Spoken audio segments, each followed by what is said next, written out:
Hello and welcome.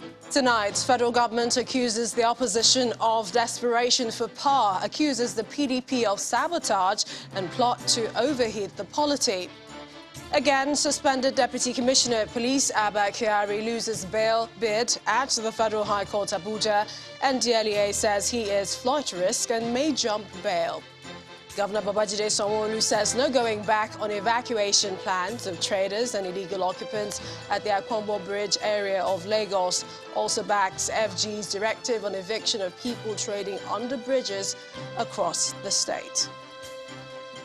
And in international news from London, President Volodymyr Zelensky says Ukraine is open to adopting a neutral stance as part of peace negotiations.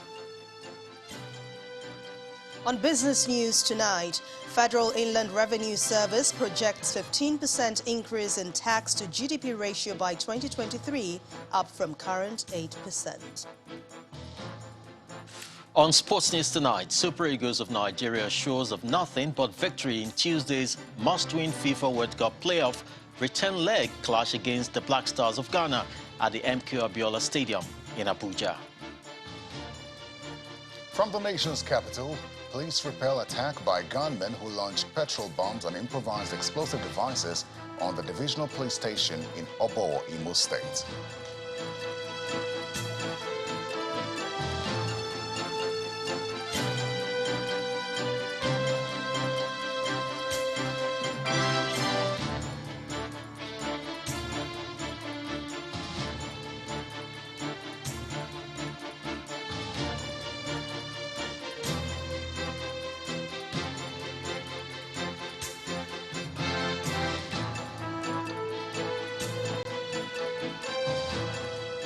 We begin with news coming in that a train conveying passengers from Abuja to Kaduna has been reportedly attacked by suspected terrorists in Kaduna State.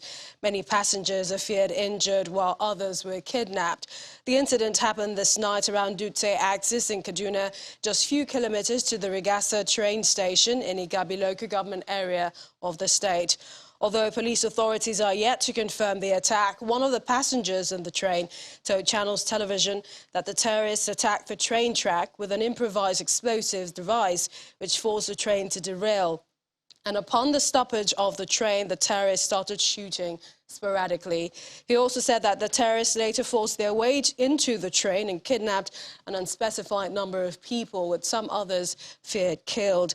Meanwhile, troops have been mobilized to the scene of the attack to rescue remaining passengers. We have more security stories in the course of the bulletin.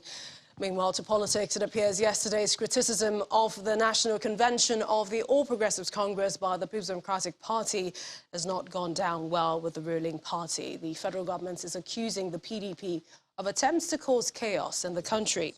Addressing a news conference in Abuja, the Minister of Information and Culture, Alhaji Lai Mohammed, claims that the opposition has been exploiting several means to threaten the nation's peace. The minister's comment comes a day after the People's Democratic Party, PDP, criticized the emergence of Senator Abdullahi Adamu as the national chairman of APC, citing alleged fraud against the former Nasarawa State governor. As you know, the folks on the other side have been doing everything in recent times to overheat the polity, distort the achievements of administration, and spread fake news and misinformation. Yes, it could be very cold out there for the hungry and desperate opposition. But every indication that they don't even want to wait for the 2023 elections before testing their popularity or acceptability at the polls. How else does one explain their court case seeking the declaration of our convention as illegal? How do you explain their threat to another answers that pushed Nigeria to the brink? How do you explain their glaring misinformation regarding the nation's state of affairs? Gentlemen, there's nothing wrong in having a fair and viable opposition in a democracy. Meanwhile, 3 of the presidential aspirants on the platform of the opposition People's Democratic Party today took their message on a consensus aspirant from the north to Benue State. Former President of Senate, Bukola Saraki, Governors Aminu Tambuwal and Bala Mohammed of Sokoto and Bauchi states visited Governor Samuel Ortom in Makurdi, the state capital, seeking his support for a united front against the APC-led government. Senator Saraki, who spoke on behalf of other aspirants, gave the assurance that they will stick together even if they fail to secure the ticket. As we said when we met first time in Bauchi, we did not need to tell the public we were meeting. We could have met and nobody would have known what we had discussed. We are men of honor and integrity. For us to come out to the public and tell you this is our view, it shows that we are committed to it. And what are we committed about? We are committed about PDP winning. Any of the aspirants is elegantly competent to rule this country and lead this country. But whoever that person is also needs all of us, because the challenges and things, that is what is priority. Not whether it's Aminu is the president, or it's Balano, or Udom, or Wiki, or Ayim, or Waziri. No, it is what to make Nigeria grow better, and we believe it's PDP platform. And so don't forget it, that issue that anybody will walk and scatter. No, that's not what is before us. Any of us have seen what Nigerians have gone through the last number of years. Both the number of people that have died, people that have gone through sort of hardship, banditry, attacks, and all that, and what the cost of living they're still going through. That is bigger than our ambition. Be rest assured, and we'll continue to repeat it and let the public know that this we're doing is not. This is not a forced consensus. To other stories, to achieve socio-economic development on the African continent, good governance, citizens' participation and respect for the fundamental rights of citizens, among others, must be given a pride of place in the scheme of things. This view was expressed by Vice President Professor Yemi Osinbajo during the opening session of a 2-day high-level dialogue at the Olusegun Obasanjo Presidential Library in Abeokuta, the Ogun State capital. Dignitaries present at the deliberations, known as Coalition for Dialogue in Africa, include Governor of Ogun State, Dapo Abiodun, former President Goodluck Jonathan, former President of Sierra Leone, Ernest Koroma, and economist Professor Pat Utomi. Former President Olusegun Obasanjo, who also doubles as the chairman of the board of directors of the dialogue, leads other dignitaries, including the Vice President, Professor Yemi Osinbajo, Governor of Ogun State, Dapo Abiodun, former President Goodluck Jonathan, and former President of Sierra Leone, Ernest Koroma, and economist Professor Pat Utomi, among others, in the deliberations. The former president set the ball rolling when he called for an urgent action to stem the tide in political strife and the need for a stable democratic environment for development. I feel very sad, and it gives me great concern when I see the democratic system we have painfully built collapsing. And I believe there must be a solution, because the problem is human, and all human problems can't be solved by human beings. Power grabbing and the governance through the gun will not help us, nor procure democracy through the judiciary. What we need is peaceful democracy that has respect for the will of the people and the future of our nations. Delivering his keynote address, Nigeria's Vice President, Professor Yemi Osinbajo, commended the 20-year unbroken democratic journey in Nigeria, even as he bemoaned the recent coups and unconstitutional change of governments in some African countries. We've witnessed a series of peaceful transitions of power, a huge credit to the democratic sensibilities of our people. Along the way, we are learning valuable lessons that can only make us better practitioners of the liberal democracy that we adopted. The Vice President highlights solutions to some of these challenges. While we recognize that for reasons of strategic expediency and sovereign agency, countries are entitled to pivot to whichever nations align with their interests, care in this instance must be taken to ensure that we do not end up tragically. We've walked these thorny roads before.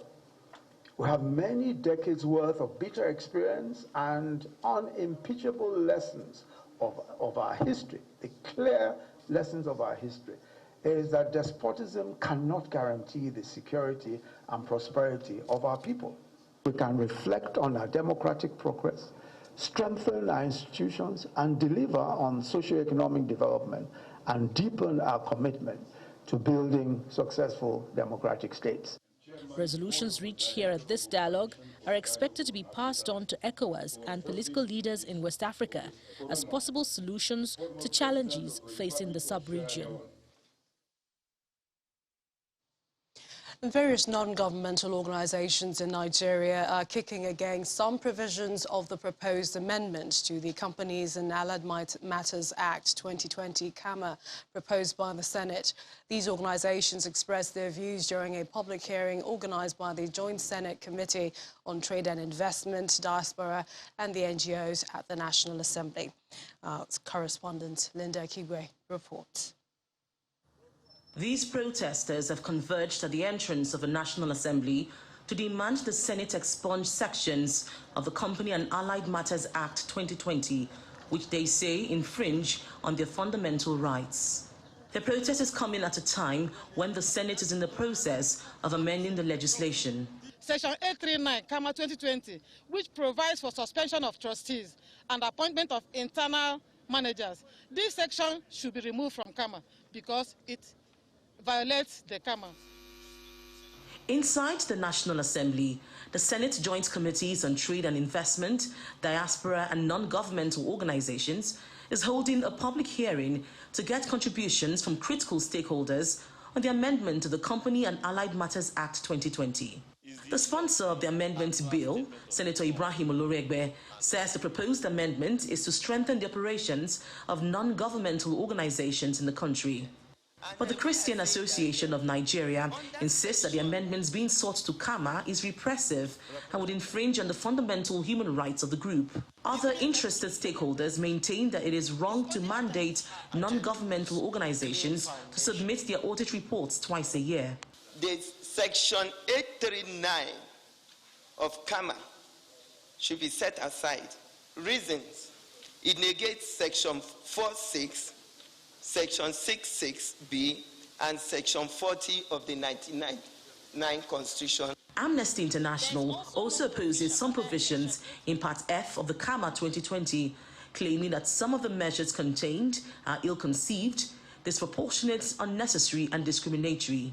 But the Registrar General of the Corporate Affairs Commission counters opponents of the proposed legislation, saying Nigeria cannot operate in isolation as far as registered corporate bodies are concerned globally.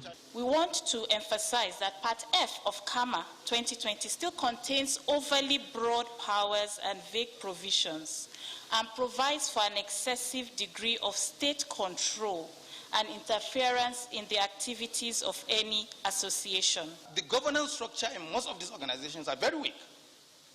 There is no accountability in most of our religious institutions, in most other organizations. The trustees determine what happens. They determine how these resources are applied without any form of accountability. The Joint Senate Committee is expected to collate all the views presented at this hearing and advise the Senate on the proposed amendments. Linda Akibe, Channels Television News. In part two, after the break, Governor Babajide Sanwo-Olu says no going back on evacuation of traders and illegal occupants at the Akpombo Bridge area of Lagos. Please stay with us.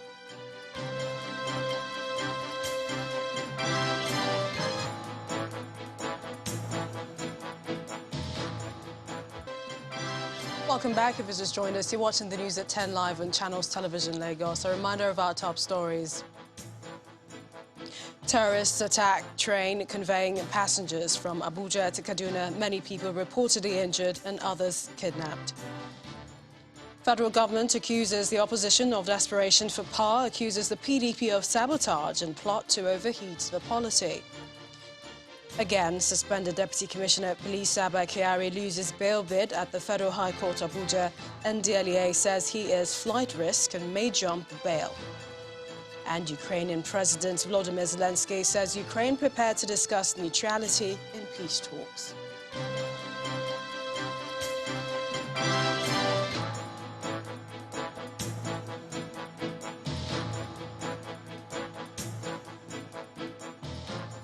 Majority Leader of the House of Representatives, Honorable Ado Doguwa, appears to be having a rethink on the gender bills rejected by the National Assembly.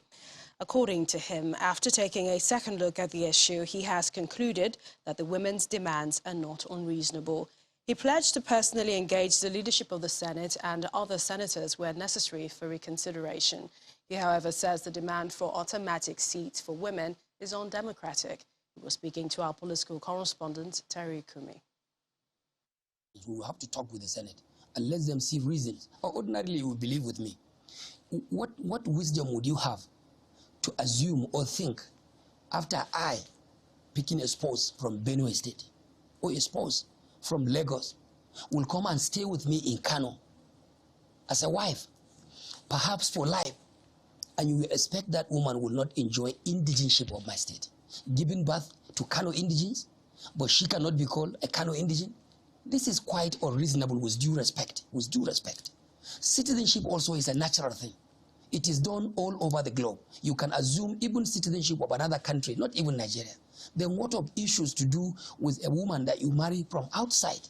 When she comes and agrees to stay with you as a wife, then definitely courtesy demands that you accommodate her, not just as a wife, but she is a sister, and therefore belongs in wherever you belong. These are some of the considerations we would like our colleagues in the Senate to understand. Then giving them openings or windows at the political party level is also one natural opening, bearing in mind the kind of number they have, bearing in mind the kind of electoral value they do have to our electoral process during elections. These are things that can reasonably be looked at and be addressed in the same manner. I want to give you my commitment that I will take extra steps to see how I can relate with the leader of the Senate and go beyond the leader of the Senate, even if it means meeting individual senators to let them see reason or see wisdom in really giving our women this particular consideration, at least to be able to entrench those clauses and those provisions in our law books. One major point of contention was the issue of giving them automatic seats. When you say give a woman automatic senatorial seat from a state, that is not democratic. I agree with them. That may be difficult to achieve, but all of these three other clauses, these other three legislations, as they are, I think within the context of the kind of politics we are playing, Terry, I don't think they are too costly to be paid.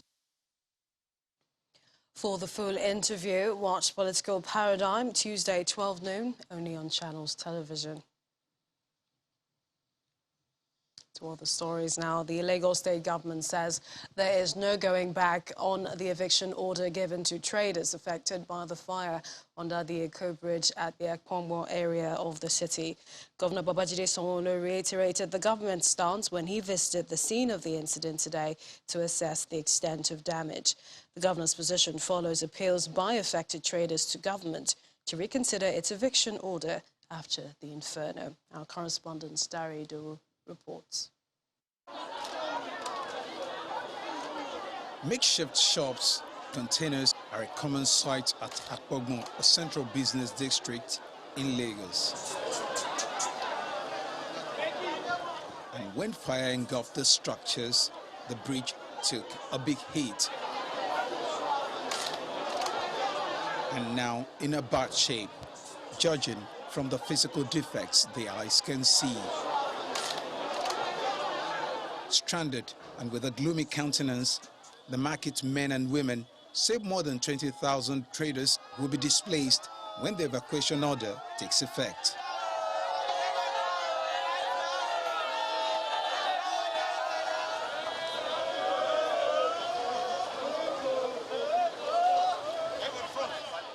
The Lagos State Governor Babajide Sanwo-Olu is here for the first time since the inferno. He moves round the bridge to see the level of damage caused by the fire amid loud plea from traders. But the governor says there is no going back on the decision to evacuate them. Government is not about making life any more difficult for its citizens. That's not the plan. But it's for the citizens to know that their commerce and their activity needs to be done in proper markets, in places that have been designated as proper markets. I will work with the special advisor CBD and the local government chairman. I will see how we bring forward representative of the traders, and we can both identify where we can reallocate or relocate them to very, very, very quickly. It's almost a week since that fire incident that broke out in the Akpogbon area of Lagos, and this bridge is affected, cordoned off already. On my left, the traffic is building up as a result of that inferno. Traders are appealing to the state government. They say they have nowhere else to go, but the state government says there is no going back on that decision to evacuate traders in and around bridges in Lagos. We don't want to go anywhere. Look at me. I'm a 74-year-old woman. I come here every day to avoid staying at home, to keep myself busy, hoping to ward off life-threatening illness. We are petty traders. The government can warn us, but should not evacuate us from here. Lagos State has recorded 9 fire incidents around bridges in the space of 2 years, necessitating the decision by the federal government to issue a final ultimatum to all traders and other illegal occupants around more than 20 bridges in the state. Dare Idowu, Channels Television News. And to legal matters, Justice Emeka Nwite of the Federal High Court Abuja has refused bail to the suspended Deputy Commissioner of Police Abba Kyari and ordered that he and 6 other defendants be remanded in the Kuje Correctional Center in the Federal Capital Territory. The court held that the National Drug Law Enforcement Agency has placed sufficient evidence before the court enough for it to refuse bail. The second applicant, who is an assistant superintendent of police, is also under investigation for money laundering and may face charges on same. The trial judge adjourned the case to April the 28th for ruling on the review of facts of the 2 civilians who pleaded guilty. And staying with the judiciary, a federal high court in Abuja has struck out the money laundering charges brought against a former minister of special duties, Taminu Turaki, by the federal government. The 16-count charge was quashed by Justice Inyangekwe on the ground that the trial of the defendant in the charges was not only illegal but unconstitutional. The trial was pronounced unconstitutional following the refusal of the Economic and Financial Crimes Commission to give effect to a letter by the Attorney General of the Federation to make case file in respect of the charges available to his office. Justice Ekwe held that under the 1999 Constitution and the Administration of Criminal Justice Act 2015, the Chief Law Officer of the Federation has inherent powers to review any criminal charge, take over the trial, and even terminate the charges as his office may deem fit. The judge held that the EFCC committed a blunder by ignoring and neglecting the AGF's letter of April the 4th, 2020, which demanded for the case file for review in order to avoid malicious prosecution. Meanwhile, the EFCC has vowed to appeal the ruling, arguing that the trial judge erred in dismissing the testimonies of all 12 prosecution witnesses. Still more courtroom stories. Internet celebrity and alleged fraudster Ismaila Mustafa, popularly known as Mumfa, has regained his freedom, released from the correctional facility. He was released to his lawyer, a senior advocate of Nigeria, Boyega Oyewole, shortly after the Special Offences Court sitting in Ikeja, Lagos, varied his bail conditions by granting him temporary relief and the sum of 25 million naira with 2 sureties in like sum. The court held that one of the sureties must have landed properties valued at 50 million naira within the jurisdiction of the state and must be produced by his lawyer. Mumfa was arrested January the 10th, 2022 by the Economic and Financial Crimes Commission, EFCC, and arraigned on January the 12th alongside his company, Ismalob Global Investment Limited, on an 8-count charge of alleged money laundering of over 6 billion naira. He pleaded not guilty to all the counts. Now, on January the 18th, he was admitted to bail in the sum of 200 million naira with two sureties in like sum. The judge ordered that one of the sureties must own property valued at 100 million naira within the jurisdiction of the court. Mumfa, who was remanded in the Correctional Centre for failure to perfect his bail conditions today, applied for a variation of his bail conditions through his counsel. Now, the defense counsel also informed the court that the defendant has approached the EFCC for a plea bargain agreement.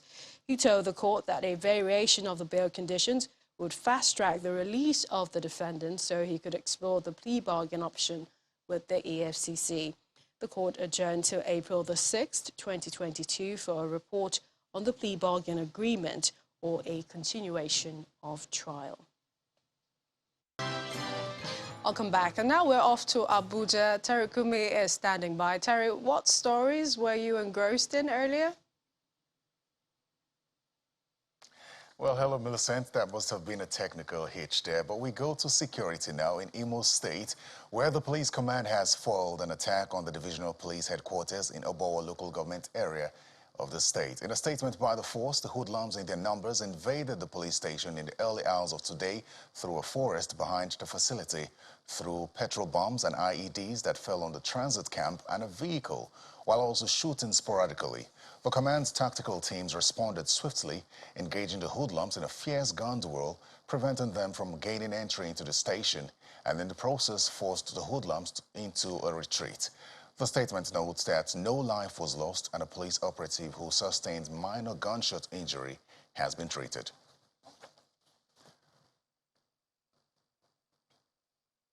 Now, staying with security, military authorities have been speaking on Saturday's attempted attack on the Kaduna International Airport by terrorists. According to the Garrison Commander 1 Mechanized Division, Nigerian Army, the attackers did not gain access into the airport, adding that 12 of the terrorists were eventually killed through an airstrike by troops of the Nigerian Air Force. A lot of kilometers you covered to get to this place, so there's no way they would have entered the airport to come and cause problems there, because the insinuation outside is that the airport was attacked and taken over by bandits or terrorists. That's not true. You have seen it for yourself here. This is just the first layer. We have several layers of security inside the airport there. Even the first layer, they did not breach it. And this guy that was killed there is not a staff of NAMA. He lives in the village around here, and this place you are seeing here is his farm. So as he was farming in this place here, the NAMA authority just employed him to look after one of these meteorology facility in the airport area here. So it was an opportunity target for them. It's not as if they had an intention to come inside. However, if they have an intention of coming inside, we are not worried about that. We are ready for them. We recovered 2 motorcycles, and then we called on the air, who scrambled a helicopter to engage them. And according to the air reports, about 12 of them were killed. But normally, again, we are waiting for intelligence on the ground there to confirm this, which we'll get in the next, maybe in the next, by today or tomorrow. We'll get that details of the casualties after the airstrikes. In other stories, the president has felicitated with the national leader of the All Progressives Congress, Asiwaju Bola Ahmed Tinubu, on his 70th birthday, which comes up tomorrow, March the 29th, 2022. In a statement by his media aide, Garba Shehu, President Muhammadu Buhari affirms the contributions of the former Lagos State governor to the political, economic and social development of the country. The president salutes his courage, resilience and selflessness, as well as nobility and vision of a greater Nigeria through investment in people, institutions and governments without minding tribe or creed. He lauds his steadfastness in the fight for democratic rule against many odds, people-centered development and purposeful leadership. Well, that's all from Abuja. We go back to Lagos, where Ann Wanwodo is standing by with business news.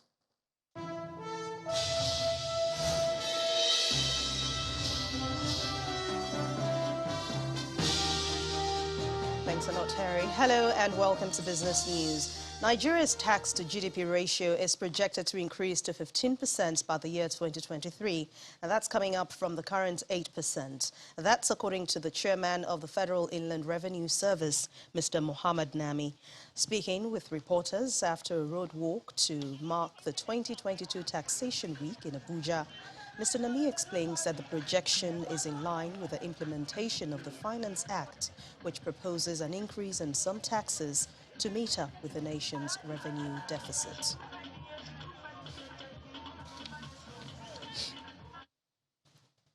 Now, shareholders of Access Bank PLC are taking home a dividend of 70 kobo plus an additional 30 kobo declared at half-year, bringing it to a total of 1 naira for the year 2021. And that's part of the resolutions reached at the 33rd Annual General Meeting, which held in Lagos. The shareholders of Access Bank PLC also approved the Board of Directors changes at its banking subsidiary in furtherance of the listing of Access Holdings PLC and related companies on the Nigerian Exchange Limited.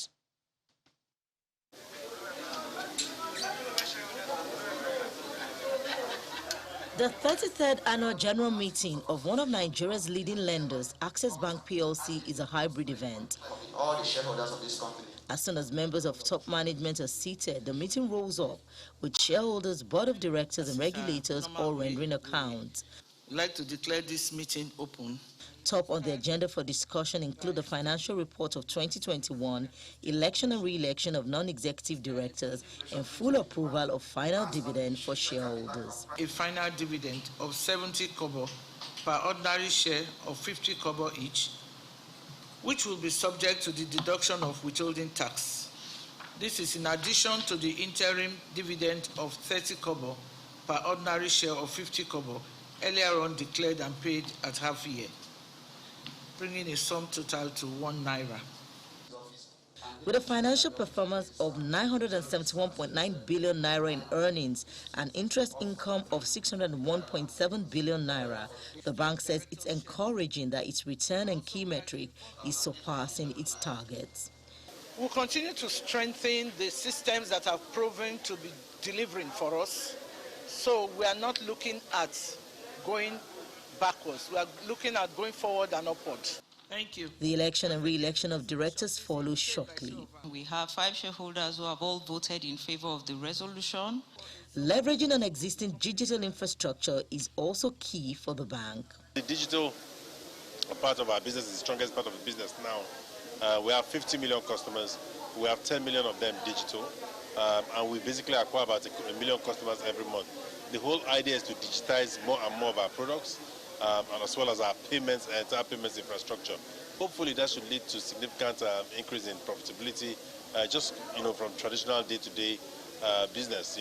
The other aspects of the business remain ongoing, but at a time like this, we will continue to support our retail business.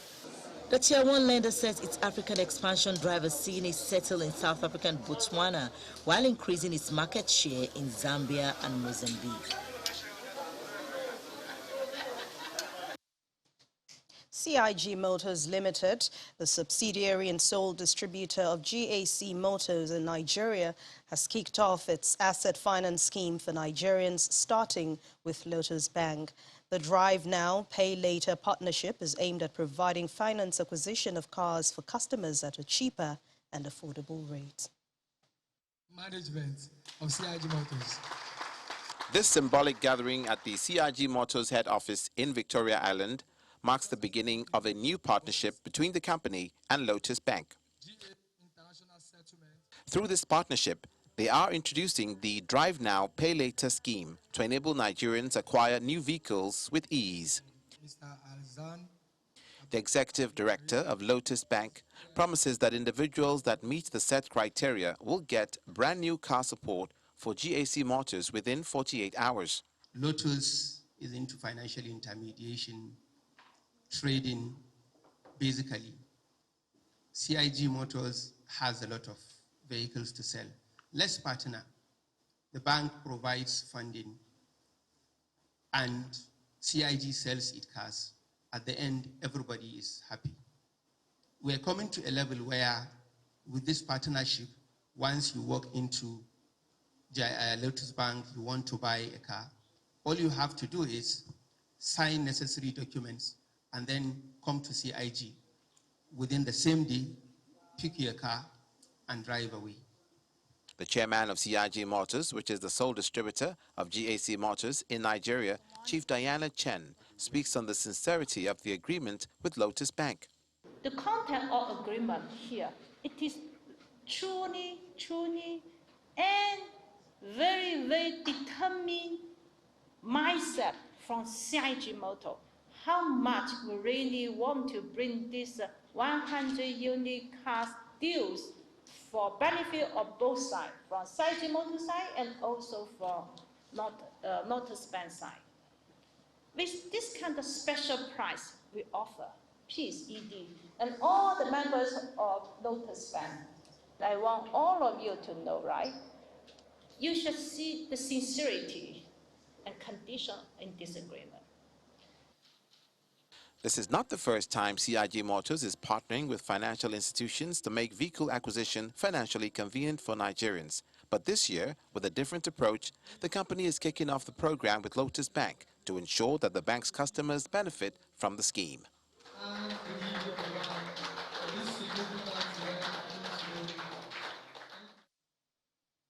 Dufil Prima Foods, makers of Indomie, have celebrated Mother's Day 2022 with a family time event in Lagos. At the event, organizers say it's an honor, the role of mothers which they play, and guests, mostly women and children, were treated to games, dance, and the unveiling of a new theme song for the product, Indomie. Love is in the air, but beyond the commemoration and acknowledgement, there is a notch-up to actually celebrate women, and that's the atmosphere Indomie Noodles has created. They are celebrating the unconditional love of mothers. The entry card is to be a mother who will come with at least a child into this hall, adorning one of the dominant colors of the brand. This beautiful setup for moms and children on the occasion of Mother's Day. You can almost touch the connection, the bonding opportunity, and the relaxed atmosphere which paved way for loads of fun and games. Nollywood actress Toyin Abraham is on the driver's seat for this event alongside the Indomie fan club manager. Today we all celebrate this beautiful expression of unconditional love with all our lovely mom here, and Indomie, which also has been an expression of love for so many mothers out there. So mommies, today you and Indomie will show some love as we start this amazing evening. Happy Mother's Day! Indomie has also used this opportunity to launch a new theme song, which will be followed by a lineup of events in the days ahead, all in celebration of mothers. We actually choose this period to celebrate not just the mother, to also tell the world the unconditional love of mothers. That is why we chose to even unveil our team campaign, The Unconditional Love, this day, Mother's Day. Some mothers who spoke to us are so appreciative of the recognition. You know, celebrating a mother is a wonderful thing, which I know mothers who are always very happy when they are being celebrated. So I'm part of the mothers that are very happy today. Saying big thank you to Indomie for what indeed they've done today. We feel so honored as mothers coming together to enjoy ourselves, to relax in a good atmosphere. We give kudos to Indomie. For Dufil Foods, makers of Indomie, the drive is in the outcomes of the bond that Indomie has with children, mothers, and even adults.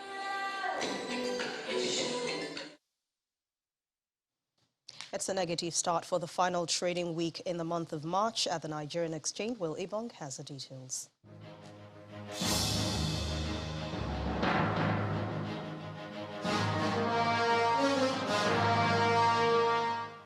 Hello and welcome to the Stock Market Report. The marginal gain recorded on Friday is short-lived as equities kick off the first trading day of the week deeply in the red.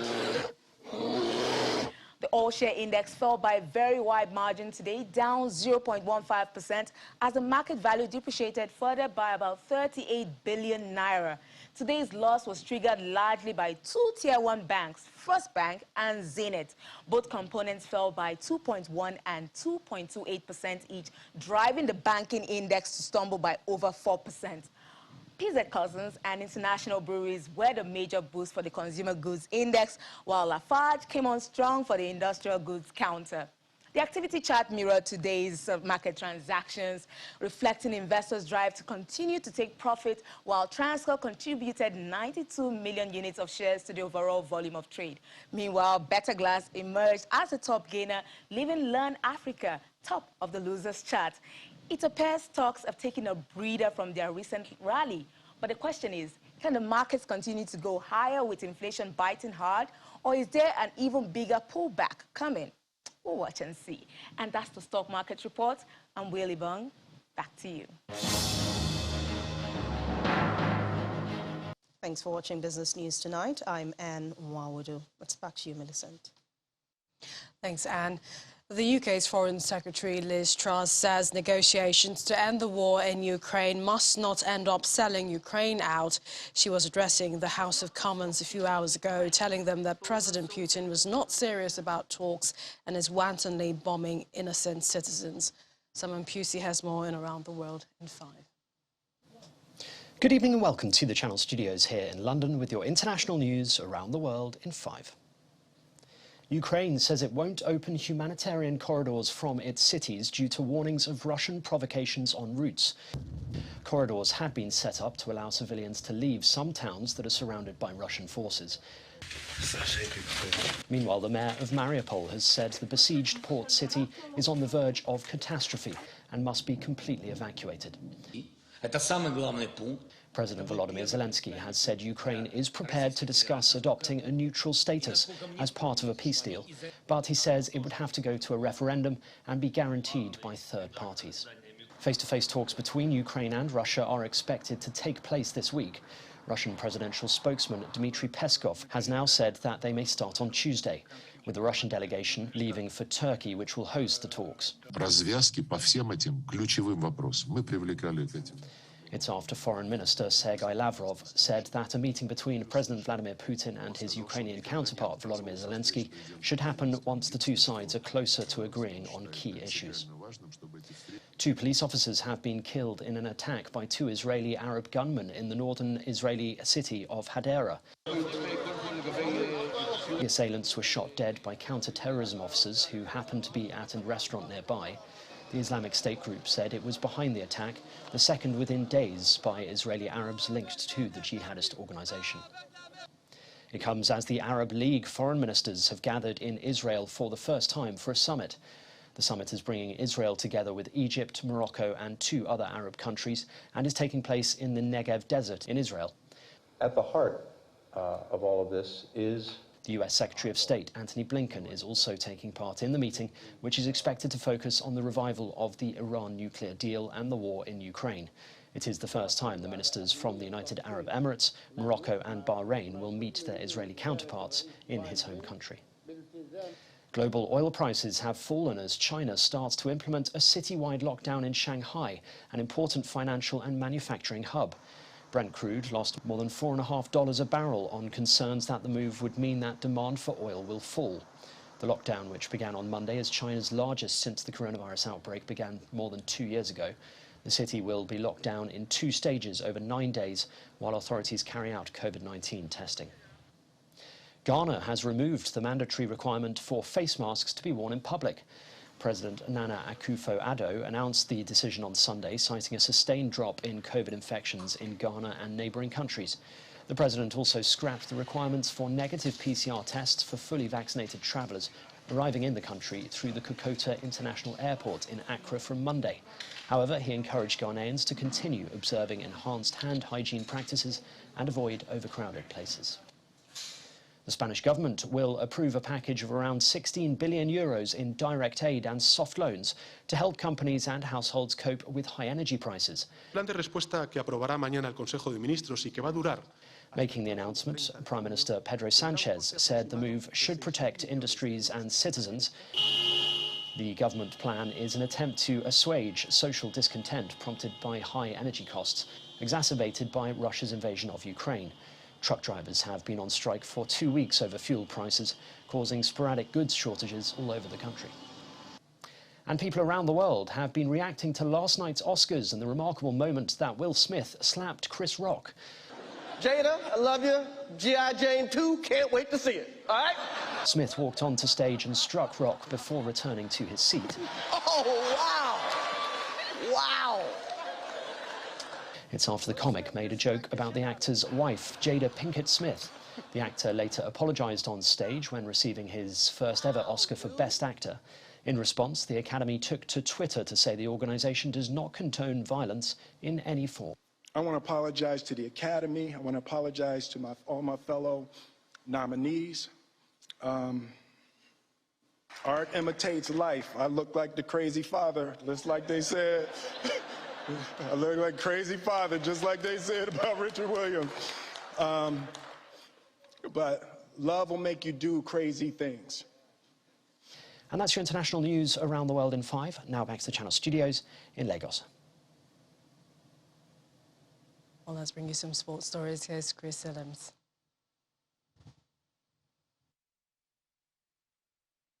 Welcome to Sports News. In less than 24 hours, it will be the all-important return leg of FIFA World Cup playoff match between the Super Eagles of Nigeria and the Black Stars of Ghana at the MK Abiola Stadium in Abuja.